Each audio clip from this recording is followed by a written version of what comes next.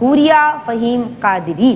اس segment میں میں چاہوں گی کہ بات اس حوالے سے کی جائے کہ یہ ماہ جو کہ ماہ نزول قرآن بھی جسے کہا جاتا ہے، کہ جو اللہ تبارک و تعالیٰ کی رحمتوں کا مہینہ ہے، بخشش و نجات اس میں اللہ تبارک و تعالیٰ کی جانب سے عطا کی جاتی ہے، یہ ماہ ہمدردی اور غمخواری بھی ہے۔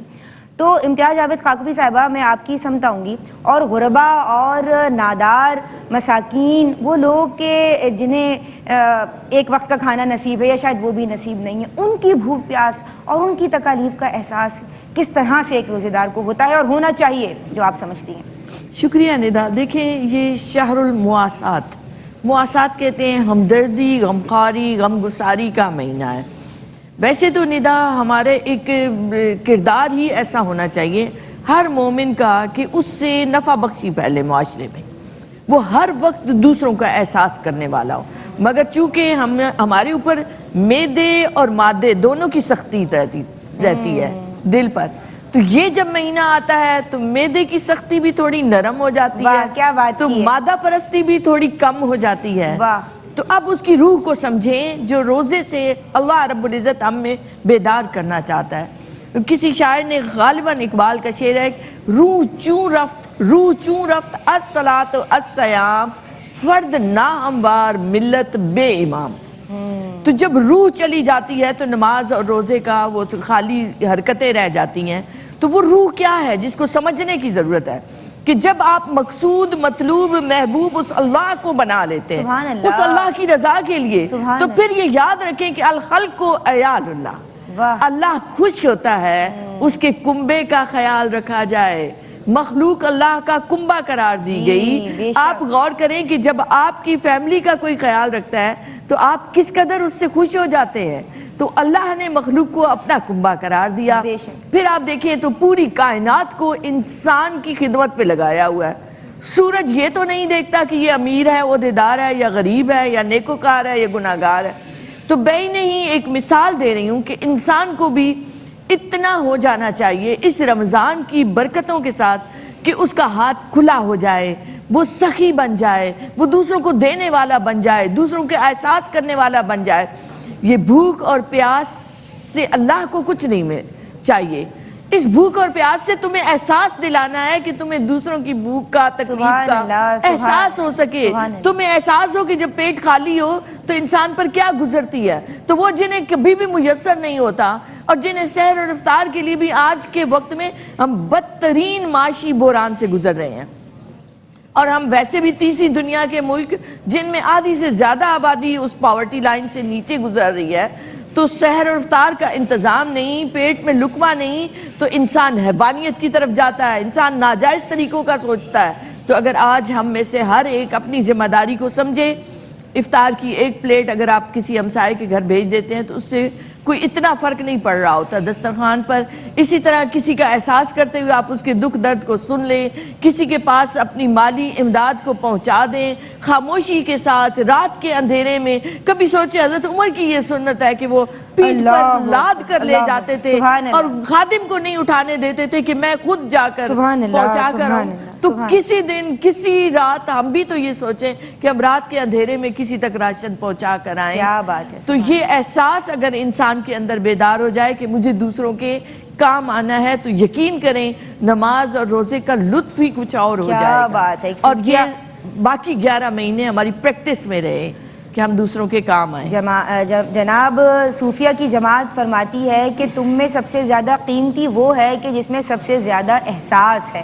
تو یہ احساس کا جو جذبہ ہے اسے بیدار کرنے کی ضرورت ہے، اور جیسے کہ آپ نے کہا کہ بہترین وہ ہے کہ جو مخلوق کے حق میں زیادہ نفع والا ہے، خیر الناس انفعہم للناس، کہ جو تم میں سب سے زیادہ لوگوں کے لیے نفع بخش ہے، نفع پہنچانے والا ہے۔ آپا میں آپ کی سمت آؤں گی، اور مجھے یہ بتائیے کہ جب ہم بات کرتے ہیں ماہ رمضان کے حوالے سے، خواتین ماشاءاللہ بزی زیادہ ہو جاتی ہیں، اور heads of to all of the ladies کے وہ ماشاءاللہ گھر بھی دیکھ رہی ہوتی ہیں اور کچن بھی دیکھ رہی ہوتی ہیں، تو دیگر امور یعنی امور خانہ داری جو وہ سر انجام دے رہی ہوتی ہیں، فضیلت بڑھ جاتی ہے نا؟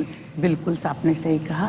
دیکھیے نبی کریم صلی اللہ علیہ وآلہ وسلم نے ارشاد فرمایا کہ رمضان المبارک کا مہینہ وہ مقدس مہینہ ہے جس میں اللہ کو یاد کرنے والا بخشا جاتا ہے اور اللہ تعالیٰ سے مانگنے والا نامراد نہیں رہتا۔ آپ نے خاتون کی بات کی تو نبی کریم صلی اللہ علیہ وآلہ وسلم نے فرمایا کہ جو عورت اپنے شوہر کی اطاعت گزار ہوتی ہے، خدمت گزار ہوتی ہے، تو پرندے ہوا میں، درندے جنگلوں میں اور مچھلیاں سمندر میں اس کے لیے استغفار کرتی ہیں۔ ایک خاتون خانہ جتنی بھی ترقی کر لے وہ خاتون خانہ کہلاتی ہے۔ وہ سحری کے ٹائم پر اٹھتی ہے، اپنے شوہر و بچوں کے لیے سحری بناتی ہے، اس کے ساتھ ساتھ اپنی عبادات کی بھی ادائیگی کرتی ہے تو اسے دوہرا اجر ملتا ہے۔ دیکھیے ساس سسر کی خدمت کرنا بھی نفلی عبادات کا درجہ رکھتا ہے۔ جس گھر میں ساس سسر ہوتے ہیں تو پھر بہو سب سے پہلے شوہر بچوں کو نہیں، سب سے پہلے وہ عمر کے اس حصے پر ہوتے ہیں، وہ تو ان کے سامنے جا کر سحری پیش کرتی ہے اور افطار پیش کرتی ہے تو اس کی دوہری ذمہ داریاں بڑھ جاتی ہیں گی اور اس کو دوہرا اجر بھی ملتا ہے گا۔ اسی طرح جب گھر میں بچے ہوتے ہیں تو ایک ماں کا فرض یہ ہوتا ہے کہ اپنے بچوں کی بھی تربیت کرے۔ ندا میں نے بہت سے گھروں میں دیکھا کہ بچے آتے ہیں، دن بھر سوتے ہیں اور افطار کے ٹائم پر انہیں اٹھا لیا جاتا ہے، تو یہ ماں کی ذمہ داریاں اور بڑھ جاتی ہیں کہ بیٹا اٹھو، یہ رمضان کا مہینہ ہم پر سایہ فگن ہے، یہ عبادت کا مہینہ ہے، اٹھو وضو کرو، قرآن پاک کی تلاوت کرو، اٹھو وضو کرنے جاؤ، نماز کا وقت ہو گیا ہے، نماز پڑھنے جاؤ۔ اسی طرح بہت سے مرد آتے ہیں آفس سے آنے کے بعد تھک جاتے ہیں اور کہتے ہیں بعد میں ایک ساتھ نماز پڑھ لیں گے، تو یہ بھی عورت کی دیکھیے اس کی ذمہ داریاں کتنی بڑھتی جا رہی ہیں کہ وہ اپنے شوہر کو اٹھاتی ہے محبت کے ساتھ، احترام کے ساتھ، کہ اس کی نیند بھی خراب نہ ہو، کہ اٹھیے اذان ہو رہی ہے۔ اور محبت اور احترام سے اٹھانا ضروری ہے۔ محبت اور احترام کو دیکھیے کوئی بھی رشتہ اسی وقت پائیداری تک پہنچ سکتا ہے جب اس میں خلوص، محبت، ادب، احترام اور احساس نہ ہو، اور احساس ہمارے دل میں اسی وقت پیدا ہو سکتا ہے جب ہم جو بھی کام کریں تو وہ اللہ کی رضا اور خوشنودی کے لیے کریں۔ اگر کسی کے گھر ایک پلیٹ افطاری بھیجیں، کسی کو رمضان میں ایک جوڑا دلائیں، کسی کی فیس دے دیں، کسی کے لیے جوڑے کا اہتمام کر دیں، تو اس میں خالصتاً ہمارا مقصد حصول تقویٰ اور اللہ کی رضا اور خوشنودی شامل ہونی چاہیے۔ جناب ماں سوا اللہ سے بچنا ہے، جو بھی کام کیجئے وہ حسن نیت کے ساتھ ہو اور خالصاً لوجہ اللہ ہو، اللہ تبارک و تعالیٰ کو راضی کرنے کے لیے ہو۔ بات یہ کہ خاص مہمان ہے، خاص پروٹوکول ہے، خاص تحائف لایا ہے، تو جناب اس کو ویلکم بھی خاص طریقے سے کرنا ہے نا، اس کی ہر گھڑی کا احساس اور لحاظ رکھنا ہے۔ مہمان آتا ہے تو ہم اپنا ظاہر درست کر لیتے ہیں، اپنے گھر کی کشن وغیرہ، صوفے، ایوری تھنگ، ہم ہر چیز صحیح کر لیتے ہیں نا، ظاہر کو درست کرتے ہیں۔ بات یہ ہے یہ وہ مہمان ہے جو متقاضی ہے اس بات کا کہ اب اعمال کی درستی کرنی ہے، اب آپ نے اپنے باطن کی درستی کا سامان کرنا ہے۔ اللہ تبارک و تعالی ہمارے باطن سوار دے۔ آج کے لیے بس اتنا ہی۔ فی امان اللہ، السلام علیکم ورحمۃ اللہ۔ میں چاہوں گی اور آپ دونوں کا شکریہ ادا کرتے ہوئے حوریہ فہیم قادری آپ کی سمت بسم اللہ صلی اللہ علیہ وسلم۔ کہ ہم نے آنکھوں سے دیکھا نہیں ہے مگر ہم نے آنکھوں سے دیکھا نہیں ہے مگر ان کی تصویر اس دل میں موجود ہے، جس نے لا کر کلام الہی دیا، جس نے لا کر کلام الہی دیا، وہ محمد مدینے میں موجود ہے، ایسے آقا مدینے میں موجود ہے۔ پھول کھلتے ہیں پڑھ پڑھ کے صلی اللہ،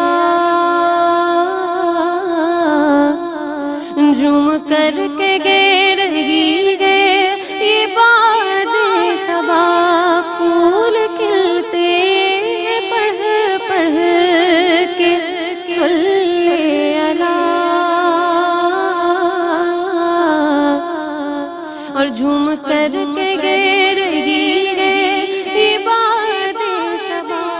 ایسی خوشبو چمن کے گلوں گلوں کہاں، ایسی خوشبو چمن کے گلوں میں کہاں، جو نبی کے پسینے میں موجود ہے، ایسی خوشبو چمن کے گلوں میں کہاں، جو نبی کے پسینے میں موجود ہے۔